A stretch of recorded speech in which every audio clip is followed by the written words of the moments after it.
Time constant of RC circuit in case of charging and discharging of capacitor. ठीक है, so देखिए time constant क्या होता है, tau that is R into C. अगर एक कैपेसिटर और एक रेजिस्टेंस है so R into C is the time constant, ये हम लोगों को पता है। ठीक है, लेकिन अगर रेजिस्टेंस एक से ज़्यादा हो, ठीक है, सो उस केस में हम लोग कैसे निकालते हैं। सो आइए सिंपल कंसेप्ट को समझते हैं। सो सबसे पहले सर्किट को देखिए जहाँ पर एक रेजिस्टेंस और एक कैपेसिटर है और सप्लाई वोल्टेज भी है। ठीक है, सो हम लोग करते क्या है इसमें, इससे अगर देखिए इसी से हम लोग समझ सकते हैं कि टाइम कांस्टेंट आरसी निकालने का कंसेप्ट क्या है। सबसे पहले क्या करते हैं कि वोल्टेज सोर्स जो है इसको हम लोग शॉर्ट कर देते हैं। सो वोल्टेज सोर्स को देखिए हमने शॉर्ट कर दिया, और अगर आपको इक्विवेलेंट सी का निकालना है वैल्यू, सी इक्विवेलेंट का वैल्यू, तो हम लोग क्या करेंगे, रेजिस्टेंस को ओपन कर देंगे, रेजिस्टेंस को यहाँ से हटा देंगे। सो रेजिस्टेंस का दो टर्मिनल क्या होगा, ए बी, इस तरह से ए बी, यहाँ पर रेजिस्टेंस हमने हटा दिया। ठीक है, सो अब क्या करेंगे, ए और बी टर्मिनल के अक्रॉस हम लोग कैपेसिटर निकालेंगे। सो इसके अक्रॉस कैपेसिटर क्या होगा, एक टर्मिनल कैपेसिटर का बी हो गया और दूसरा टर्मिनल ए हो गया। सो कैपेसिटेंस का वैल्यू सी आएगा। So C A B means equivalent capacitance between A and B is C. ठीक है, ये हम लोग निकाल लिए। Open the resistance and find the capacitance across the terminal of resistance. ठीक है, याद रखिए इसको, short circuit the voltage source in all the cases. ठीक है, उसके बाद रेजिस्टेंस हम लोग निकालने के लिए क्या करते हैं, कैपेसिटर को हटा देते हैं और कैपेसिटर के दोनों टर्मिनल के अक्रॉस हम लोग रेजिस्टेंस का वैल्यू कैलकुलेट करते हैं। ठीक है, वोल्टेज सोर्स को शॉर्ट रखते हैं। सो क्या आएगा, रेजिस्टेंस का एक टर्मिनल एम हो गया, दूसरा टर्मिनल क्या हो गया, एन। सो रेजिस्टेंस एम और एन के बीच में निकालेंगे, सो ये आर आएगा। ठीक है, सो टाइम कांस्टेंट टाउ क्या होता है, that is C A B. ठीक है, मीन्स कैपेसिटर को हटा के हम लोग क्या किए, इक्विवेलेंट रेजिस्टेंस निकाले और रेजिस्टेंस को हटा के इक्विवेलेंट कैपेसिटेंस निकाले। So C A B into R M N, so it is C R, simple. ठीक है, जो हम लोग जानते हैं। ठीक है, सो मेथड ये अप्रोच है जिसको हम लोग अगर रेजिस्टेंस एक से ज़्यादा है तो हम लोग यूज़ करते हैं। ठीक है, डिस्चार्जिंग के केस में क्या करते हैं, एक चार्ज कैपेसिटर जिसको भी वोल्टेज से हम लोग चार्ज कर दिए, उसके बाद हम लोग क्या करते हैं, पैरेलल में इसका एक रेजिस्टेंस लगा देते हैं। ठीक है, सो डिस्चार्ज होता है। सेम कंसेप्ट यहाँ पर भी है, यहाँ पर वोल्टेज सोर्स नहीं है, कैपेसिटर को हटाइए और इस टर्मिनल के क्रॉस रेजिस्टेंस निकाल दीजिए। ठीक है, so this is, let's say it is this one. Similarly resistance को हटाइए और इस टर्मिनल के क्रॉस कैपेसिटेंस कैलकुलेट कर लीजिए। So C M N is C. So same tau का वैल्यू यहाँ भी आर सी आता है। ठीक है, सो अगर रेजिस्टेंस एक से ज़्यादा है तो क्या करेंगे, सी को हटाएंगे और इस टर्मिनल के क्रॉस इक्विवेलेंट रेजिस्टेंस निकाल देंगे। ठीक है, then C into R equivalent that is the time constant. ठीक है, ठीक है, या फिर रेजिस्टेंस एक है, मल्टीपल कैपेसिटेंस है, सो रेजिस्टेंस को हटाइए, ठीक है, और इस टर्मिनल के क्रॉस कैपेसिटेंस का इक्विवेलेंट निकाल दीजिए सीरीज पैरेलल यूज करके, और उसके बाद आरसी वैल्यू कैलकुलेट कर लीजिए, that is the time constant. ठीक है, सो इस कंसेप्ट को यूज करके कुछ सर्किट हम लोग देखते हैं जिसमें हम लोग टाइम कांस्टेंट कैलकुलेट करेंगे। ठीक है, सो आइए शुरू करते हैं। सो उसी कंसेप्ट को यूज करते हुए अभी हम लोग क्या करेंगे, टाइम कांस्टेंट निकालेंगे इन सभी सर्किट का। ठीक है, सो फर्स्ट में आते हैं। सो देखिए यहाँ पर क्या करना है, सेम वोल्टेज सोर्स को शॉर्ट कीजिए। सो जैसे ही हम लोग वोल्टेज सोर्स को शॉर्ट करेंगे, इसको मान लीजिए हम लोगों ने शॉर्ट कर दिया इस तरह से। सो शॉर्ट अगर हम लोग कर देंगे तो क्या होगा, ये रेजिस्टेंस बाईपास हो गया। ठीक है ना, ये रेजिस्टेंस बाईपास हो गया प्लस ये भी रेजिस्टेंस आपका बाईपास हो गया। ठीक है, हम क्या करेंगे, इसको ओपन करेंगे। सो जैसे इसको ओपन करोगे तो देखिए सर्किट कुछ इस तरह का हो जाएगा, है ना। यहाँ पे ड्रॉ कर देता हूँ। ठीक है, कैपेसिटर को हम लोगों ने ओपन कर दिया, हटा दिया, यहाँ से रिमूव कर दिया। ठीक है, और ये आपका R3 और इसको हमने शॉर्ट कर दिया, कुछ इस तरह से शॉर्ट किया था। ठीक है, सो ये R2 है। ठीक है, this terminal is A, let's say it is B, this is R1, this is R3।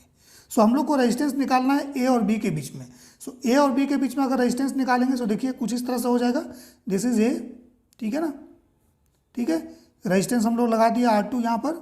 ठीक है, और देखिए ये R3 क्या हो रहा है, बाईपास हो गया ना, शॉर्ट हो गया इस तरह से, और इसके साथ इस R3 के साथ पैरेलल में ये R1 है ना, क्योंकि ये टर्मिनल देखिए कॉमन कनेक्टेड है, ये टर्मिनल भी देखिए कॉमन कनेक्टेड है। सो इसका मतलब ये रेजिस्टेंस इसके साथ पैरेलल में था।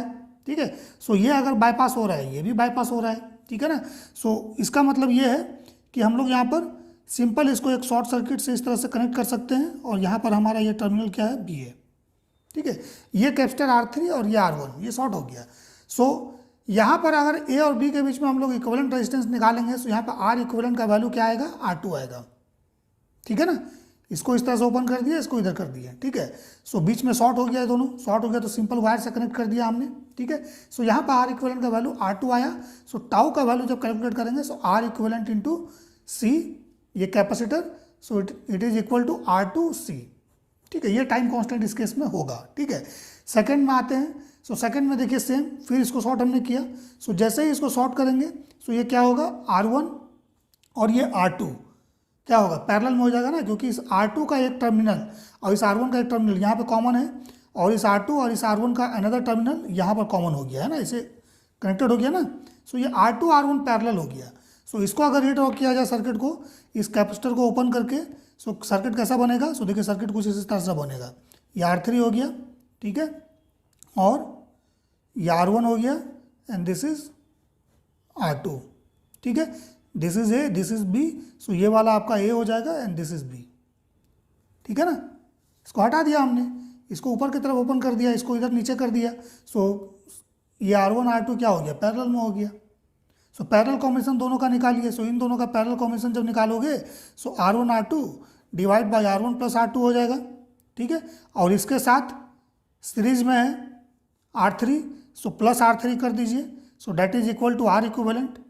सो इसका मतलब अगर टाउ का वैल्यू निकालना है so R equivalent into C, so that means tau इस केस में क्या हो जाएगा, it is R1 R2 plus, इसको मल्टीप्लाई कीजिए, R1 R3 plus R2 R3 divide by R1 plus R2, ठीक है, इंटू C। न्यूमेरिकल वैल्यू दिया रहेगा, सो इजीली कैलकुलेट कर सकते हैं, सो इस तरह से हम लोग कैलकुलेट कर लेंगे, ठीक है।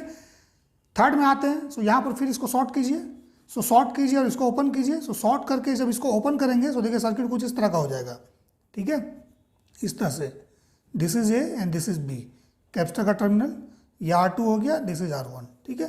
सो इस तरह से, सो अगेन इस रेजिस्टेंस और इस रेजिस्टेंस का एक टर्मिनल कॉमन यहाँ पर है, और दूसरा टर्मिनल देखिए ये आपस में इस तरह से कनेक्टेड है, सो ये और ये पैरेलल में हो गया, ठीक है ना।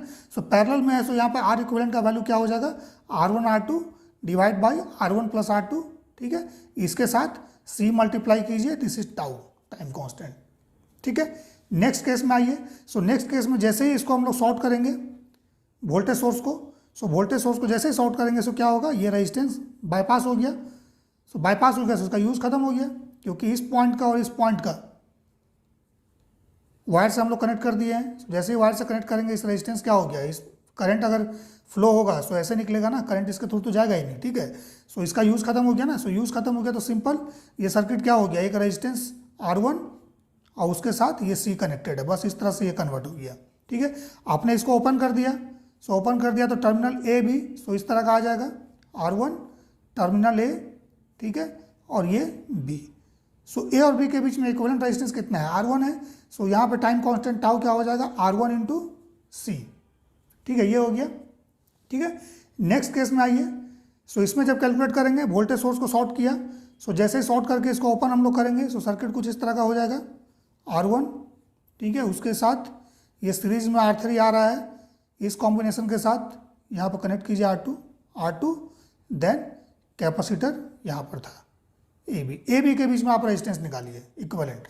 सो क्या होगा, ये R1 R3 सीरीज हो गया, सो R1 प्लस R3 हमने कर दिया, इसके साथ पैरेलल में R2 है, इसके इक्विवेलेंट रेजिस्टेंस के साथ R2 पैरेलल में है, सो R2 divide by R1 plus R3, ठीक है, दिस वन प्लस R2, ठीक है, ये आपका इक्विवेलेंट रेजिस्टेंस आ गया।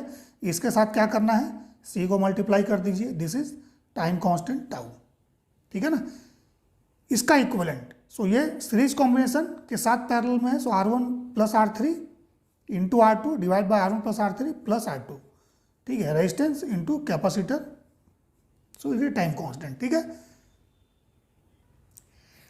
अब इस तरह का अगर अरेंजमेंट गिवन है, मीन्स कैपेसिटर, डिफरेंट कैपेसिटर मतलब मल्टीपल कैपेसिटर एक ग्रुप में है, एक ही जगह पर है, देखिए यहाँ पर एक ग्रुप में ये सारा कैपेसिटर है, और यहाँ पर रेजिस्टेंस एक ग्रुप में सेपरेट है इस जगह पर, ठीक है, मिक्स नहीं है, ऐसा नहीं कि इस ग्रुप में R2 के साथ पैरेलल में C है, यहाँ पर C के साथ पैरेलल में R लगा या सीरीज में R लगा, इस तरह से नहीं, सेपरेट ग्रुप में है, सेपरेट। देखिए यहाँ पर C1 एक साथ है और यहाँ पर सीरीज में ये सारा कॉम्बिनेशन इसके सीरीज में, इस कॉम्बिनेशन के सीरीज में यहाँ पर ये रेजिस्टेंस का कॉम्बिनेशन कनेक्टेड है। सो इस तरह का अगर सर्किट गिवन है, इसका टाइम कांस्टेंट बोलता है निकालने के लिए, तो क्या करना है, सिंपल इस ग्रुप का, इस कैपेसिटेंस या कैपेसिटर ग्रुप का C इक्विवेलेंट निकाल दो, C इक्विवेलेंट, ठीक है, और इस ग्रुप में जो रेजिस्टेंस कनेक्टेड है इसका R इक्विवेलेंट निकाल दो, ठीक है, मीन्स इसका इक्विवेलेंट रेजिस्टेंस और इसका इक्विवेलेंट कैपेसिटेंस। तो यहाँ पर टाइम कांस्टेंट क्या हो जाएगा, R equivalent into C equivalent. Series parallel का फॉर्मूला यूज कर लेना है। जैसे यहाँ पर देखिए रेजिस्टेंस पैरेलल में है, सो R2 into R3 divide by R2 plus R3 इसका हो गया, उसके साथ प्लस R4 प्लस R1 क्योंकि सीरीज में है ये और ये इसके पैरेलल कॉम्बिनेशन के साथ। देन इन दोनों का निकालिएगा, सो R5 प्लस R6 हो जाएगा। सो R5 प्लस R6 के साथ पैरेलल में है क्या, R1 plus R4 plus R2 R3 divide by R2 plus R3। सो निकाल लेंगे, न्यूमेरिकल वैल्यू दिया रहेगा, इजिली निकल जाएगा। कैपेसिटर में देखिए दोनों कैपेसिटर सीरीज में है, सो सीरीज में कैपेसिटर अगर है तो रेजिस्टेंस का पैरेलल का फॉर्मूला, पैरेलल की तरफ फॉर्मूला यूज होता है।